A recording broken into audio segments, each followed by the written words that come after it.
My name is John. I'm waiting for a client in the bustling lobby of a building, surrounded by a crowd of people. Since it's my first time meeting this person, I think my heartbeat is a bit faster than usual, perhaps due to some nerves. The fact that the place is a trendy urban building only adds to my tension. Suddenly, in this lobby where I shouldn't know anyone, I thought I heard a familiar voice and instinctively turned around. Among the many strangers, I spotted a familiar face and inadvertently let out a surprised "oh." There stood my classmate and childhood friend, Alex. Stunned, I stood frozen as Alex also noticed me, and our eyes met. Alex seemed quite surprised as well, nearly dropping his business bag. Alex, now in a suit, looked very distinguished, yet his wavy, soft curls were just as they were years ago. His slightly droopy eyes and gentle demeanor hadn't changed either. A wave of nostalgia overwhelmed me. As a child, I lost both of my parents in a car accident. I haven't forgotten the sorrow from that time. My once normal daily life crumbled away, leaving me feeling as if I was plunged into a deep loneliness, all alone in this world. Alex and his family, who lived nearby, were the ones who rescued me from that darkness. Our families were close, so Alex and his family mourned my parents' death as much as I did, sharing in the sadness. Despite being strangers, they offered to take me in. When I heard their offer, it was as if a ray of light had pierced through the pitch-black tunnel I was trapped in. For me, who was considering moving into an institution or living with distant relatives, their offer was a godsend. Living in the familiar town with Alex, whom I have grown up with, was the most comforting option at that time. I took advantage of Alex and his parents' kindness and accepted their offer. Alex's family loved traveling. They often traveled all over America, and they took me along with them. My earliest childhood memories are trips. Eating delicious local cuisine with Alex, every trip added more joyful memories. We even had fights over getting too competitive in basketball and got scolded for breaking a vase during a pillow fight. All these memories are precious and have shaped who I am today. Alex's parents always made sure I didn't feel lonely after losing my family, showering me with kindness and warmth. Their kindness and warmth lifted me out of the darkness of loneliness. I have never once forgotten to be grateful for that. However, cracks began to slowly appear in those peaceful days as Alex and I approached our middle school graduation. Alex felt as if his parents' interest in him was gradually diminishing. From my perspective, that was absolutely not the case. Alex was their biological child and was cherished more than I was. But Alex couldn't see it that way. Despite not being their real child. He never said it, but I could clearly see such feelings growing in Alex's heart. Gradually, we stopped talking as freely as we used to, and eventually, we didn't see each other at all. The trips we both loved also ceased. Unable to bridge the growing gap between us, we reached the time to decide our post-high school paths. Ever since our relationship soured, I've been burdened with a feeling of guilt towards Alex. I believed I was the reason Alex was troubled over something he shouldn't have been. I thought I had to disappear, the sooner, the better. Thus, I chose to work immediately after graduation without any hesitation. Alex's parents encouraged me to pursue a college education. They even assured me not to worry about the tuition fees. But this kind gesture only aggravated Alex's festering wounds. Though he never confronted me directly, I heard rumors from close friends that he complained about me, wishing I would leave the house soon. No matter how much they encouraged me, I was determined not to go to college. I needed to stand on my own 2 feet as soon as possible. To do that, I had to start working immediately. This single-minded focus drove me back then. Decades have passed since then. Seeing Alex after such a long time fills me with nostalgia. Overwhelmed with happiness, I rushed to Alex, out of breath, and excitedly started talking. "It's been a while, Alex. I'm glad to see you're doing well. I'm happy to see you." I reached out my hand for a handshake. However, Alex brushed off my hand without a smile and said in a cold tone, "What's a high school dropout and a poor guy like you doing here, sightseeing?" "No, I'm here for a meeting with a client." Then, Alex made an exaggeratedly surprised face and said, "Wow, even you managed to get a job, huh? That's great." "Alex, but you're just a high school grad, right? Different from me. Your salary must be pretty low, huh? After all, you should have gone to college. You would have been better off." Alex, spewing venom with a spiteful look, seemed like a stranger to me. It appears Alex still doesn't want to see my face. "Sorry, but having someone like you around is a nuisance to the company. It's embarrassing, so could you just leave?" Even after all this time, it seems impossible to bridge the gap between us. The fleeting hope that we could talk like old times vanished like bubbles. Without a retort, I decided to leave as he had said. "Got it.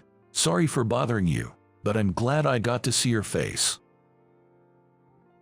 I know you probably don't need this, but here's my business card.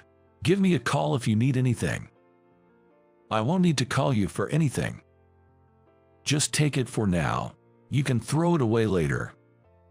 I forcefully handed my business card to Alex, waved "see you," and headed towards the company entrance. There was no response from Alex. The last time I saw Alex was the night we graduated high school. I started living alone immediately and hadn't seen him since then. A lot of time has passed. I had hoped that meeting after such a long time might bring us back to our childhood days when we were close. But that hope was shattered into pieces. It seems Alex still despises me. Since the day Alex kicked me out of the company, I've been living in a daze. Then one day, I received a call from an unknown number on my cell phone. Who could it be? I usually have all my acquaintances saved. "Hello. This is Alex." Alex's slightly panicked voice came from the other side of the phone. Surprised, I choked a bit on the phone. "Alex." "Yes." Why is he speaking so formally? Although I was puzzled, I couldn't hide my joy that Alex had reached out to me. "I'm glad you reached out. It means a lot." No, I'm sorry for the rude things I said the other day." "No, that's fine, but why are you talking formally to me?" Something was off. What was going on with Alex? The question marks in my head kept growing larger. After a moment of silence, Alex suddenly said, I'd like to apologize in person. Would it be all right if I came to your office now?" At that moment, something clicked in my mind. Perhaps Alex. "Yay, that's fine. Do you know where it is?" "Yes, I'll be there in an hour." "All right." After hanging up, I slumped into my office chair and let out a big sigh. While I was waiting in the office, Alex showed up right on time. He was holding a package from a famous confectionery store. "I'm very sorry for the other day. This is a token of my apology." Alex, offering the box of sweets, seemed like a stranger to me. His movements were unnaturally stiff, perhaps due to nervousness. I invited Alex into the room and, while observing his behavior, said, "Look, can you drop the formalities? It's hard to talk like this."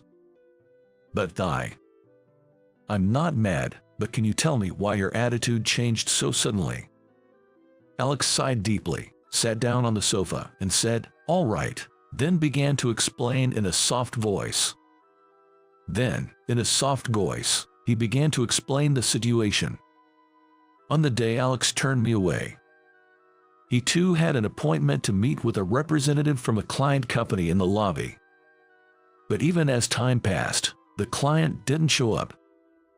Thinking it was odd, he called his company and received a surprising answer. We sent him to your company's entrance at the scheduled time. He already left. Could it be? Apparently, Alex hadn't paid much attention to the business card I had given him. When he unfolded the crumpled card from his suit pocket and looked at it closely, it read, CEO John Thompson. My blood ran cold. Never did I imagine John was the representative of the client. I'm part of the company too. I can't let past issues cause trouble for the company, so I came to apologize with this gift. So that was it. I hadn't known that the person I was supposed to meet was Alex either. But when Alex's attitude changed so suddenly, I had a feeling that maybe I was his business partner. The joy I felt when Alex called was washed away like a receding tide. So, he didn't want to reconcile with me. It felt like my hopes were crumbling down again. Don't worry, I won't cancel the deal with your company because of what happened back then. Really? Yeah, I'm not bothered by it. Suppressing my disappointment, I forced a smile and reassured Alex. Alex seemed relieved, and the tension in his face softened. His relaxed expression was just like it was in our childhood. He ruffled his curly hair with his hand, perhaps out of relief. But then he turned serious and said with a sigh, "But you're really amazing, you know, to be the CEO of such a big company despite being a high school graduate. It's nothing special, I was just lucky and had good people around me. No, it's amazing. I guess no matter how hard I try, I'm destined never to beat you." Alex said with a weak laugh, sounding resigned. Had he always thought that? What are you talking about?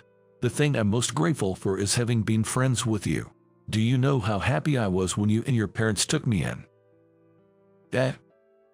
Do you have any idea how much you, your dad, and your mom saved me? I can't thank you enough. Alex looked down awkwardly as he listened to my words. But I was really harsh on you back in high school. I don't mind that at all. The reason I've been able to work so hard is that you and your family helped me when I lost my parents and was in despair. I continued as I paced around the room. And look at this. My company is in the travel business. You know why? We used to travel a lot with the family. Yeah, those were fun times. Those experiences are why I started this business. I wanted families and couples, all sorts of people, to enjoy traveling just as I had enjoyed them as a child. My childhood memories were my driving force. So, the reason I can work hard as the CEO is all thanks to you and your family. Is that so? Sure, we grow up and things might not always align, but that doesn't erase my gratitude. As I spoke, Alex's eyes started to redden. Fighting back tears that threatened to spill, Alex looked me in the eye and said, "I'm really, really sorry for everything in the past and for what I said the other day. Yeah. I was such a brat, feeling pathetic that I thought my dad and mom were being taken away by you. I did something terrible. I've always thought you were so much bigger than me, and I was just jealous and taking it out on you. You didn't do anything wrong." Hearing Alex's words, I felt a warmth in my eyes too. I looked out the window to hide it and laughed. But I always thought I couldn't match up to you. You were always at the center of attention, drawing people in with your charm, something I didn't have. There's no need to compare ourselves to others. Just doing our best with what we're good at is enough, isn't it? Alex finally let the tears he'd been holding back spill over, wiping them with the sleeve of his suit.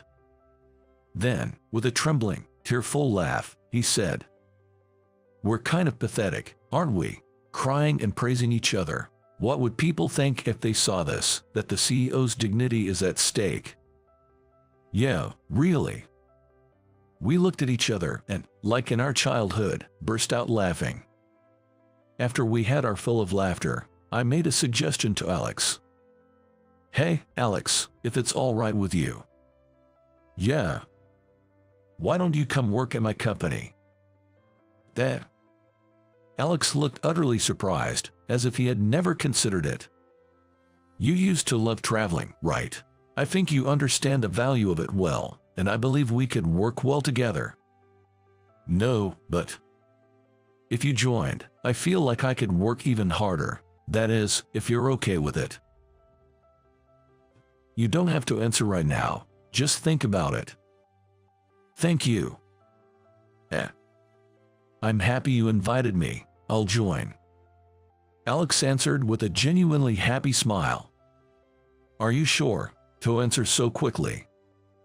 "Yeah, it's your company, right? It's bound to be a good one. I'll be in your care." Then, this time, Alex extended his hand to me. I grasped his hand firmly. We exchanged a strong handshake, reconnecting the bond that had been severed. Thus, Alex officially became an employee of our company. With his inherent communication skills, Alex quickly integrated into the company and fully demonstrated his abilities. Inviting Alex was the right decision. Alex's parents were delighted that we were working together. Someday, I plan to invite them to a hotel I've managed to properly repay their kindness. I want to grow the company further and spread the charm of travels more widely. That's the shared dream Alex and I have now. There might be times ahead when our feelings diverge again. But I'm determined not to forget this feeling and to keep pushing forward. That's the promise I've made to myself.